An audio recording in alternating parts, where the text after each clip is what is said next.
দয়াল নবী নিদান কালের দয়াল নবী যারে আমরা চিনলাম না, যার প্রেমে মজি আছে সেই আল্লাহর ওলি আমরা পাইছি। এটা কি আমরা খুঁজছি কিনা? এমন আল্লাহর ওলি পাইছি আমরা? আমরা পিসাব পাইছি না তো। পিসাব যে আছে না, পিসাবও আছে, তাই না? মুরিদ করে চিন্না লই তুইব ওলি আল্লাহর ওলি পিসাব বলে কি করব? বিক্ষোভ করে, এই দাও মিয়া, এই তুমি আমার সামনে বাসায় মাহফিলে কত দিবা? 5,000 দিবা। এই তুমি কত দিবা? 10,000 দিবা। পীরে যখন এই কথা বলে পাই দিয়া বিবির সাথে পরামর্শ করে, বিবি গো গরু তো 1 টাকাও নাই। আমার পীরে কইছে যদি না 10,000 টাকা দেই তাহলে কোনটা যা মইরা টাকা, বড় মইরা টাকা না ছোট মইরা টাকা কোন দিব? তাড়াতাড়ি গরু বেচে কি 10,000 টাকা হুজুর আপনি কইছেন পিসাব হুজুর নেই না, আপনি নেই। কিন্তু ওলি জীবনে কইব? ওলি আল্লাহ চালায়, ওলি কখনো ভিক্ষা করে না। আল্লাহর আইনে চলে, আল্লাহ দেয়। কিন্তু পিসাবকে কি আল্লাহ দিব?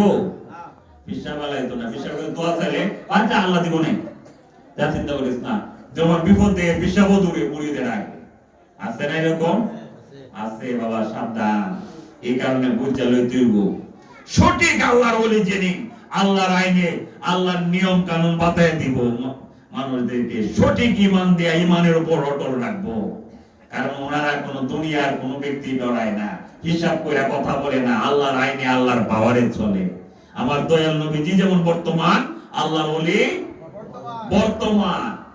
নাকি নবী মরে গেছে না? জিন্দা। কখন তো দেখা যায় নবী, নবী কি তা করতো? নবী নিজের কি ক্ষমতা আছে? ওলি তো মানে হয় না, আমরা তো নবী মানি না, আবার ওলি মানতাম কি? নবী মানি না। কি মানো না তোমরা? না সিলেটের এলাকার লোক শাহজালাল সাহেব মানেন না? শাহজালাল সাহেব ওই মাজারও আছে, মাজারও তো আছে। আমরা চাই না বেশি একটা শাহজালাল সাহেব। কেন জান না? কেন ইসলাম না উনি প্রচার করছেন, ওনার দ্বারা তো আমরা মুসলমান হয়েছি। 700 বছর আগে যদি উনি না আসতো মুসলমান হইতে পারলাম? ও না, কেন মানি না? ওলি আল্লাহ মানি না, নবীও মানি না। মরে গেলে শেষ, জিন্দা থাকলে কিছু হইতো মানতাম হুজুর হিসাবে। কিন্তু আমার আল্লাহ কই আমার নবী বর্তমান, ওলিও বর্তমান। এই আকীদা রাখবে যারা, মুমিন নরনারী হবে তারা। লিউদখিলাল মুমিনিনা ওয়াল মুমিনাতি জান্নাতিন, মুমিন নরনারী জান্নাতি আমি আল্লাহ ঘোষণা করছি কোরআনের মধ্যে।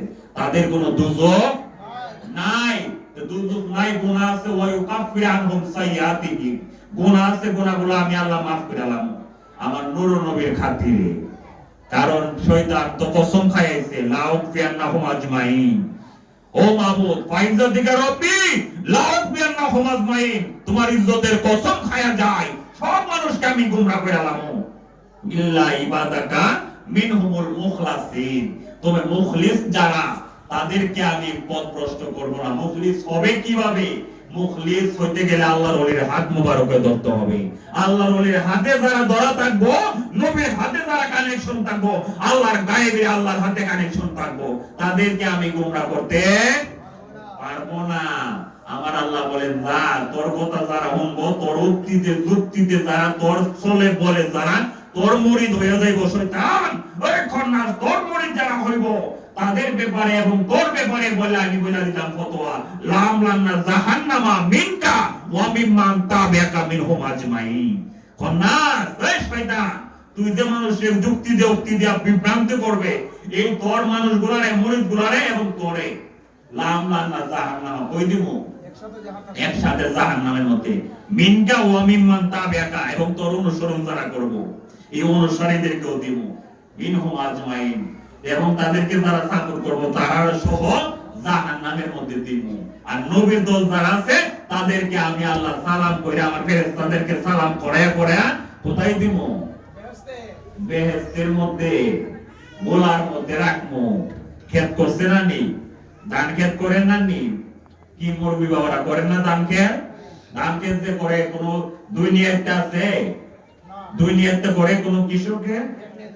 একটা ক্ষেত যখন চাষ করে চতুর্দিকে আইল বাঁধে, পাইনটা সেরা সমান ভাবে গুছি লাগায়, ধান গাছ লাগায়, আবার সার খাওয়ায়, সমান ভাবে পানি সমান ভাবে খাওয়ায়, খাওয়ায় করে ধান গাছ এক খেয়াল কর, আমি তোরার মালিক কৃষক, আমি এই জমিনেরও মালিক, তোরারও মালিক। আমি কিন্তু হুকুম করতেছি তোরারে কিন্তু সমান ভাবে পানি খাওয়াইছি, সার আমি সমানভাবে খাওয়াইছি, কোনো দিকে বেশি কাউরে কম এরকম না, সমানভাবে খাওয়াইছি। আমি কিসের পাগল জানোস? আমি কিন্তু তোরার মধ্যে থেকে চাউলের পাগল। কিসের পাগল? চাউলের পাগল, চাউলের আশেক আমি। এই চাউল নিয়ে তোমরা সবাই আমার কাছে আসবা। যদি আসতে পারো আমার কাছে সালাম পাইবা, সালাম দিয়ে আমি গোলাপ রাখবো। আর যদি কলম খানি বইরা সুসা লই আইও, সুসা হই আইও, তাহলে তোমার কোনো দাম নাই। দেখা গেল এরপরও আল্লাহর কথা তো ঠিক আছে, কৃষকের কথা কি আছে? ঠিক আছে। মহাজন হুকুম দিছে, সব চুপ করে লড়েও না সরে না, সব মাইনা নিছে। কিন্তু দেখা যায় এরপরও কিছু ছিটা আছে, খালি হয়ে আসতেছে। আসার পরে মহাজনের লোকেরা কই, মহাজন কি করতাম, আপনি যে ঘোষণা দিছিলেন সবাই চাউল নিয়ে আসবার লাগে, কিন্তু চাউল তো আনছে না। 3 ভাগের 1 ভাগ আনছে, আর বাকি 2 ভাগ ওই নাই। এরারে কিটা করতাম, কেমনে আলাদা করুম? আলাদা কেমনে করবো? ফ্যানের নিচে রেখে দাও, বাতাস মারো। বাতাস মারলে কি হইব? যেটার কলমে ইমান নাই, এটা তো হালকা, এটা একবার দূরে গিয়া পড়বো, 2 হাত দূরে। আর যার ইমান আছে, ওজন আছে, ইমানের পাওয়ারের জায়গা বসিয়া থাকবে, এই জায়গা বসিয়া থাকবো। আর যেটার ইমান নাই, চাউল নাই, দূরে গিয়া পড়বো। এবার মহাজনের কথা, মালিকের কথা মোতাবেক যখন বাতাস মারছে, তখন দেখা যায় খুব সুন্দর রং, ফর্সা চকচকা, কিন্তু ভিতরে চাউল নাই। খুশারা নয়েছে, খুশারা বাতাস পাওয়া মাত্র দূরে গিয়া 2 হাত দূরে গিয়া পড়ে, 3 হাত দূরে গিয়া পড়ে। এবার কর্মচারীরা এটা আলাদা করে আলাদা করলাম, মানে আলাদা করলাম। একটা চাল ওজন সারিওয়ালা চাউলওয়ালা আলাদা রাখলাম, আর একটা এটার চাউল নাই, খুব সুন্দর দেখতে, খুব সুরত লাগে, 2টা আলাদা করলাম। কি করতাম? ও কি করতাম? আমি বলতাম, যাও বলে দিলাম, এই যে চাউলওয়ালা, এটার রং ময়লা হোক কিংবা সুন্দর হোক, এটার সালাম করে গোলাত রাখো। কই রাখো? গোলাত। আর দিনের রং সুন্দর হোক, এটার উষ্ণা মাইরা মেরা সুলাত ফলাও, লাকড়ি, এটার কই ফালাও? সোলাও। কারণ ইমান নাই, ইমান না থাকার কারণে সোলা, আর ইমান থাকার কারণে গোলা। আল্লাহ কইরা দি ভালো বুঝো, ইমান ছাড়া তুমি কেমনে জান্নাত আশা করো? ইমান আছে যার, আমি দি ঘোষণা করলাম, লিউদখিলাল মুমিনিনা ওয়াল মুমিনাত, মুমিন নর নারীর জন্য জান্নাত বানাইলাম, তাদের জন্য জান্নাত একবারে ওয়াজিব করে দিলাম, জাহান্নাম হারাম করে দিলাম। আর যারা মুমিন নর নারী হইতে পারবে না, তাদের মতো দুর্ভাগা কেউ। মা বোনেরা একটু খেয়াল কইরেন, মুর্শিদ কেবলা কাবা তো অনেক সবক দিবেন, সবক কি ঠিক মতো লইছেন? সবক অনুযায়ী আমরা চলতে হইব না? আমার মুর্শিদ যেভাবে সবক দিবেন সেইভাবে না চলতে হইব। উল্টা চললে হইব? কি বলেন? উল্টা চললে হইব? উল্টা বুঝলে হইব? এক শাশুড়ি নতুন বউ বিয়া করে আনছে, নতুন বউ বিয়া করে না ছেলেরা, ছেলের নতুন বউ বিয়া করে আনছে। শাশুড়ি যখন নতুন বউ বিয়া করায়, কিছু নসিহত করে না? এটা কি মেয়েরে মা করতে পারবো? এটা একমাত্র শাশুড়ির নসিহতটা শাশুড়ি করতে পারবো। তখন নতুন শাশুড়ি নতুন বউরে বলে, এই বউ তুমি এইভাবে চললো, এটা তোমার অমুক, এটা তোমার অমুক, এই কাজটা এইভাবে করবো, এই কাজটা এইভাবে করবো। আমরা এলাকার রসুন কিন্তু এটা ঠিক না, সবসময় মাথায় কাপড় দিয়া চলবা, বলে না নসিহত? মাশাআল্লাহ নসিহত লইতাছে, নতুন বউ তো সবক দিতাছে, সবক লইতাছে। হঠাৎ একদিন মেহমান আছে, মেহমানদারি করার পরে রাত্রে বেলা আইডা পানি জমে গেছে। কি জমছে? আইডা পানি জমছে। আইডা পানি যে জমছে, বউ চিন্তা করছে, আরে আইডা পানিটা মেহমানদারি করলাম, সারাদিনে কাজকর্ম করলাম, ক্লান্ত হয়ে গেছি গা, আইডা পানিটা বলো জমাই রাখছি, এটা ফালাই দিয়ে আল্লাহ রাত্রে বেলা কামাল করে লাই। যেই মাত্র ফালাই তো গেছে শাশুড়ি, বোমা করস কি? রাত্রে বেলা আইডা পানি বাইরে ফালান নাই। আর আইডা পানি যদি রাত্রে বেলা ফালা, এটা অমঙ্গল হয়, মঙ্গল হয় না। কে বলতেছে? শাশুড়ি বৌমারে নসিহত করতেছে। বউ মাশাআল্লাহ নসিহত লইতেছে, জি আম্মা রাত্রে বেলা ফালাইতাম না, কোন রাত্রে বেলা পানি ফালাইও না, আইডা ফালি ফালান ভালা না, সকাল বেলা ফালাইও। আর সকালে যখন ফালাইবা মানুষ দিকটা ফালাইও। কি দিকটা ফালাইও? মানুষ দিকটা ফালাইও। শাশুড়ি মাশাআল্লাহ এই কথা বলার পরে বউ তো একেবারে শাশুড়ি যেমনি কইছে অক্ষরে অক্ষরে সবক লইছে। সবক লওয়ার পরে সকালবেলা যখন উঠছে, বউ আইডা বানিয়ে লয়ে দাঁড়াই লইছে, মানুষ নিয়ে আয়। যে মাত্র এক বজ্র মানুষ আইছে, একেবারে মাঘ মাসে শীত, বজ্র মানুষের উপরে পানি ফেলাইছে, তাও আবার আইডা পানি। বজ্র মানুষটা ভারী করলে কি, আরে বিড়িটা কেনাবো, এটা কার? এটা তো আগে দেখছি না, কার বাড়ির বিড়িটা?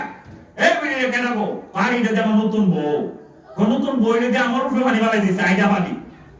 এমনি তো মাঘ মাসে শীত, আরো আইডা পানি, দুর্গন্ধযুক্ত পানি, ময়লা পানি বালাই দিচ্ছে আমার উপরে।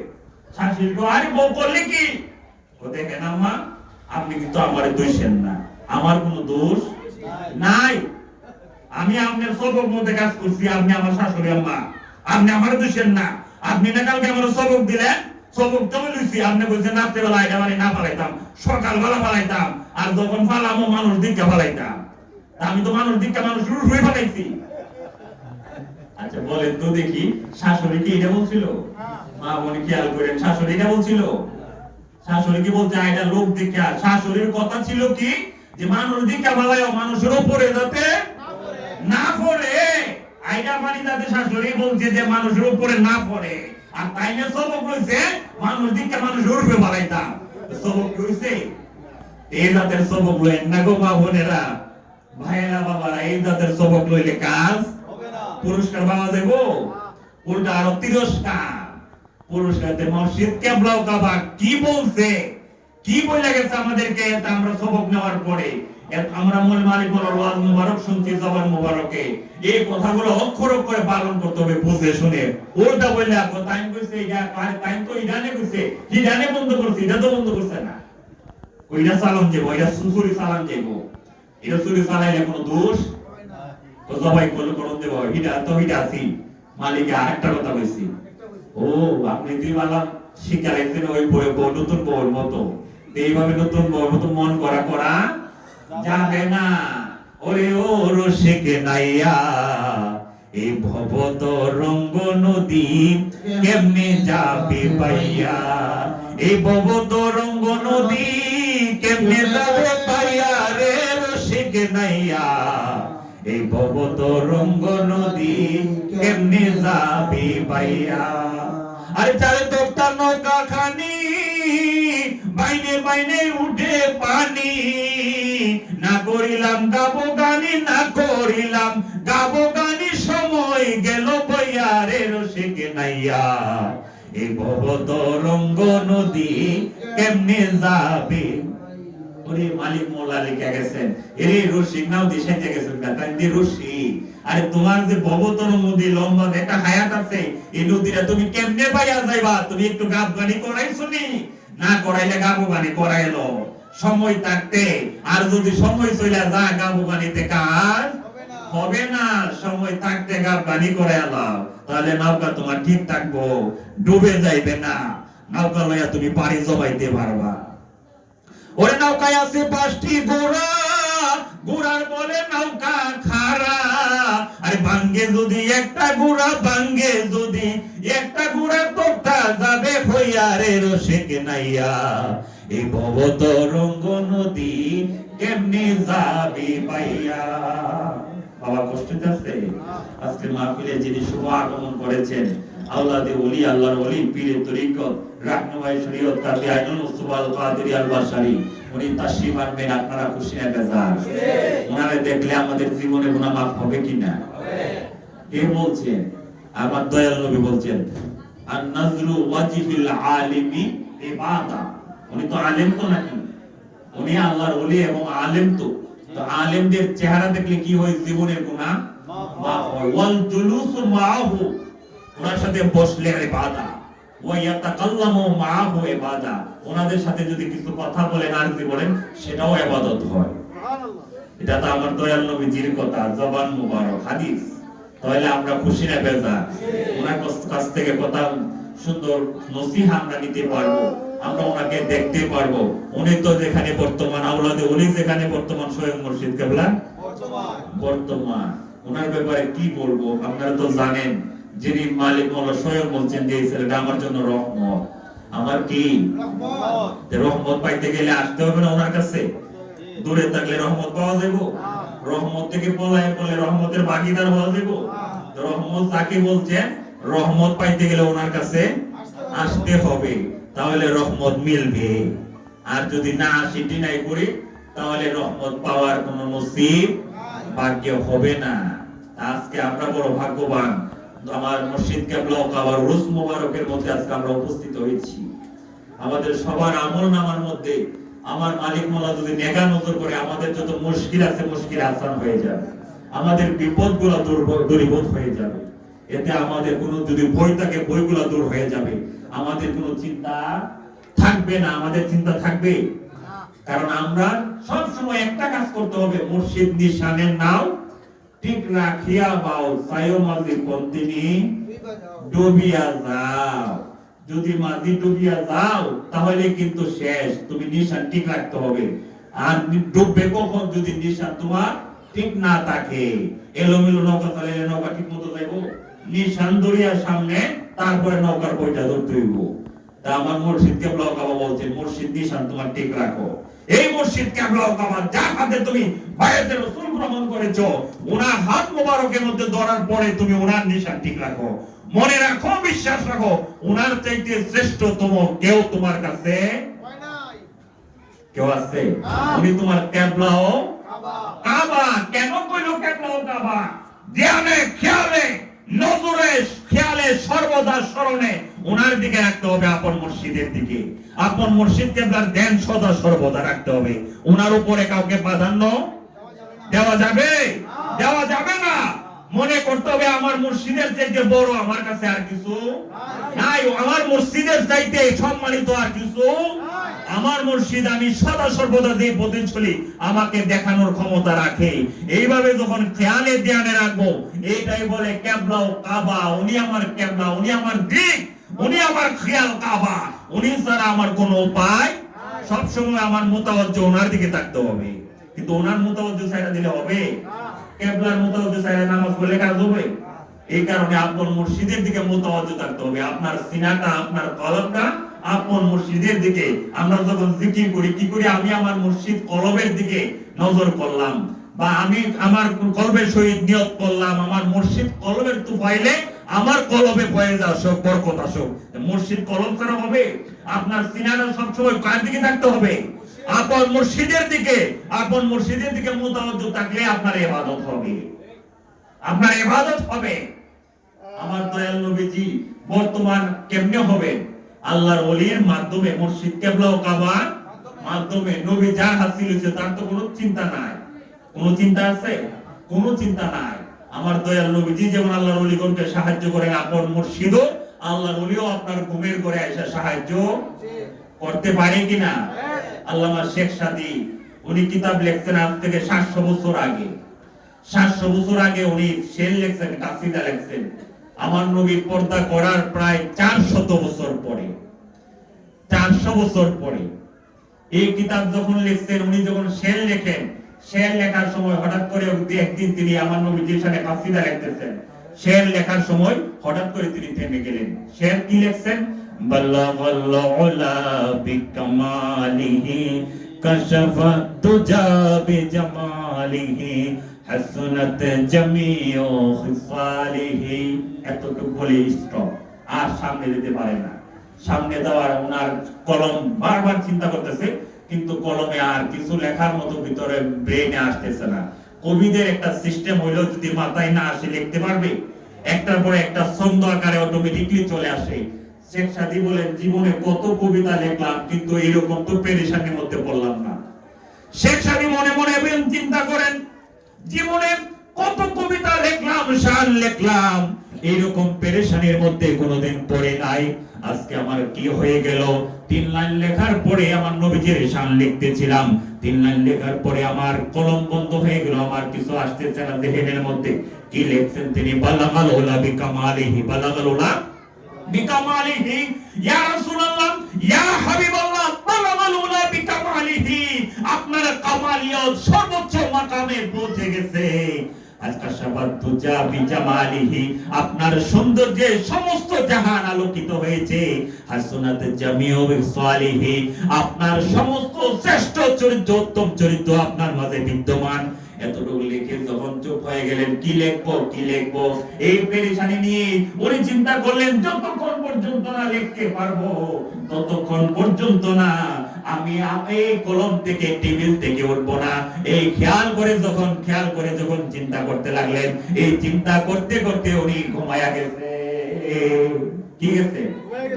ঘুমায়া গেলেন।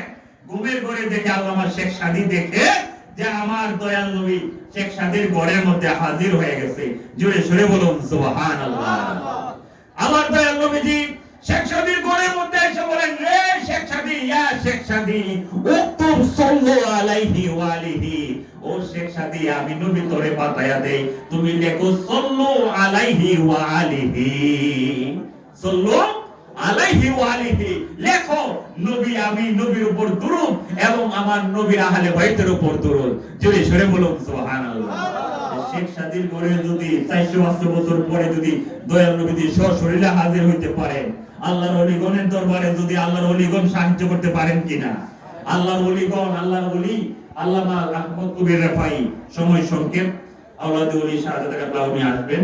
এই কারণে এর পূর্বে উনি আজকে মাহফিলে যিনি প্রধান বক্তা হযরত মাওলানা শমুজ আলী কাদরি, উনি কিছু কথা বলবেন।